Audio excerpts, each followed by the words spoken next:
நீங்க Vivo V30 சீரிஸ்க்காக wait பண்ணிட்டு இருந்தீங்கன்னா கரெக்டான இடத்துக்கு தான் வந்திருக்கீங்க. இந்த வீடியோல Vivo V30 சீரிஸ்ல அப்படி என்ன ஸ்பெஷலா இருக்க போகுதுன்றத பார்க்க போறோம். அது மட்டும் இல்லாம எல்லா விதமான டெக் வீடியோஸை பத்தி தெரிஞ்சுக்கிறதுக்காக நீங்க இந்த ஸ்டார்டிங் பாயிண்ட் டெக் சேனலை சப்ஸ்கிரைப் பண்ணிக்கோங்க.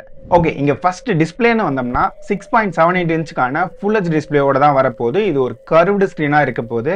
இது 120 ஹெர்ட்ஸ் ரிஃப்ரெஷ் ரேட்டோட இருக்கும். அது மட்டும் இல்லாம இதோட பீக் பிரைட்னஸ் 2800 நெட்ஸ் வரைக்கும் இருக்கும். ஆனா டிபிக்கல் பிரைட்னஸ் என்னன்றதை இந்த போன் லான்ச் ஆகும்போது தான் தெரியும். நெக்ஸ்ட் இதோட டிசைன். இங்க டிசைனை பொறுத்த வரைக்கும் 4 கலர்ஸ்ல வருது. ஒன்னு white, blue, green and black.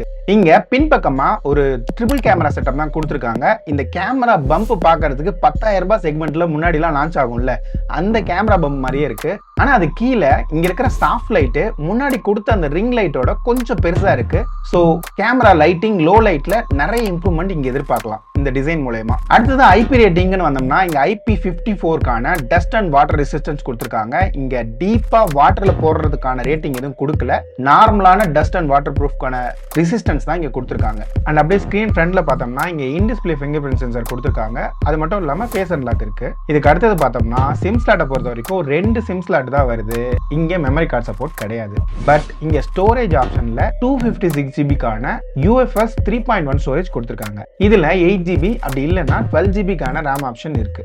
அடுத்து மேஜர் அப்டேட்னு பார்த்தோம்னா இங்க கேமரால தான். கேமரா பொறுத்த வரைக்கும் இங்க ட்ரிபிள் கேமரா செட்டப் கொடுத்துருக்காங்க பேக்ல. இதுல ஒன்னு வந்து நார்மலான போர்ட்ரேட் கேமரா 2 மெகா பிக்சலுக்கானது, அது டம்மி தான். ஆனா இங்க மேஜர் இம்ப்ரூவ்மெண்ட் பார்த்தோம்னா 50 மெகா பிக்சலுக்கான அல்ட்ரா வைட் சென்சார் கொடுத்துருக்காங்க. இது Vivo V29 கம்பேர் பண்ணும்போது அங்க 8 மெகா பிக்சல் இருந்துச்சு, இங்க 50 மெகா பிக்சல் இருக்கிறதுன்றது ஒரு மேஜர் அப்கிரேடா இருக்க வாய்ப்பு இருக்கு. மற்றபடி பிரைமரி சென்சாரை பொறுத்த வரைக்கும் அதே 50 மெகா பிக்சல் சென்சார் மாதிரி தான் தெரியுது. இது ஆப்டிகல் இமேஜ் ஸ்டெபிலைசேஷனோட வருது. அப்படியே ஃப்ரண்ட் சைடு வந்தோம்னா Vivo V29 யூஸ் பண்ண அதே 50 மெகா பிக்சலுக்கான ஃப்ரண்ட் கேமரா தான் இங்க யூஸ் பண்ணிருக்காங்க. சோ கேமரா ஸ்பெக் ஓரளவுக்கு இம்ப்ரெசிவா இருக்கு. ஆனா இங்க டெலிஃபோட்டோ லென்ஸ் கிடையாது இந்த பிரைசிங் செக்மெண்ட்ல. அடுத்ததா வீடியோன்னு வந்தோம்னா இங்க ஃப்ரண்ட்ல வெறும் 1080pக்கான சப்போர்ட் தான் இந்த செக்மெண்ட்லயும் இருக்க போது. அது ஒரு டிசப்பாயின்மெண்டா தான் இருக்கும். ஆனா பின்பக்கமா பார்க்கும்போது 4Kல 30 ஃப்ரேம் பர் செகண்ட் வரையும் நம்மளால ஷூட் பண்ண முடியும். இங்க பேட்டரி டீடைல்ஸ் பார்க்கிறதுக்கு முன்னாடி அடுத்ததா நம்ம சேனல்ல Redmi Note 13, Moto G24 power, Vivo V20 full in-depth review வரப்போகுது. இந்த மாடல் ஓரியன்டா உங்களுக்கு ஏதாவது ஸ்பெசிபிக் டவுட்ஸ் இருந்துச்சுன்னா கீழே இருக்கிற கமெண்ட்ஸ்ல சொல்லுங்க. கண்டிப்பா அதுக்கான பதில் நான் சொல்லுவேன். சரி, அப்படியே பேட்டரி பக்கம் வந்தோம்னா இங்க பேட்டரியை பொறுத்த வரைக்கும் 5000 mAh பேட்டரி கிடைக்கும். இதை 80 வாட் சார்ஜிங் மூலமா சார்ஜிங் சப்போர்ட் பண்ற மாதிரி ஆப்ஷன் இருக்க வாய்ப்பு இருக்கு. அடுத்ததா இங்க பெர்ஃபார்மன்ஸுக்கு ஸ்னாப்டிராகனோட 7 Gen 3 கொடுத்துருக்காங்க. இந்த செக்மெண்ட்ல இது வந்து ஓரளவுக்கு டீசன்ட் பெர்ஃபார்மன்ஸ் கொடுக்கக்கூடிய ப்ராசஸர். ஆனா மேஜரான அப்கிரேட் மாதிரி தெரியல. பட் Vivo V29 கம்பேர் பண்ணும்போது கிட்டத்தட்ட 40% வரலையும் இங்க பெர்ஃபார்மன்ஸ் அப்கிரேட் இருக்கு.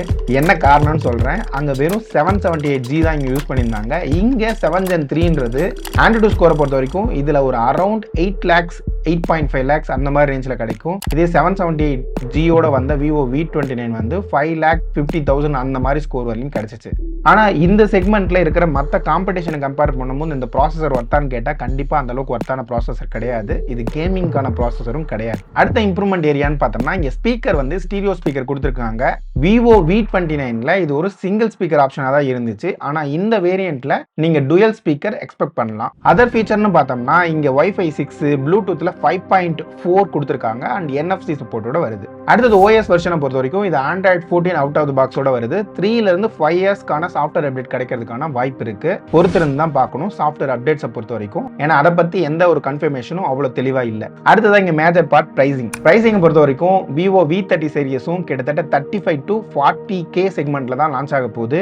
இது ஸ்பெசிபிக்கா Vivo V சீரிஸை லவ் பண்ணிட்டு இருக்கவங்களுக்கு, அதாவது அதை ரொம்ப விரும்புறவங்களுக்கு கண்டிப்பா ஒரு நல்ல ஆப்ஷனா இருக்கலாம். ஆனா இதே விவோவோட iQOO சீரிஸ்ல வர iQOO Neo 9 ஒரு மாடல் வரப்போகுது. அந்த மாடலை கம்பேர் பண்ணும்போது இது அந்த அளவுக்கு பர்ஃபார்மன்ஸ் கொடுக்கக்கூடிய மாடல் கிடையாது. கேமரா சென்ட்ரிக் மாடல் தான். இந்த பிரைஸுக்கு வர்த்தா இல்லையான்றதை இதை லான்ச் பண்ணும்போது இதுக்கு கூட இருக்கக்கூடிய காம்படிஷன் கேமரா இல்லைன்னா பர்ஃபார்மன்ஸ் ஓரியன்டோட போனோட கம்பேர் பண்ணும்போது இதுக்கான பதில் தெளிவாக கிடைக்கும். இன்னொரு வீடியோவில் உங்களை பார்க்குறேன். பாய்.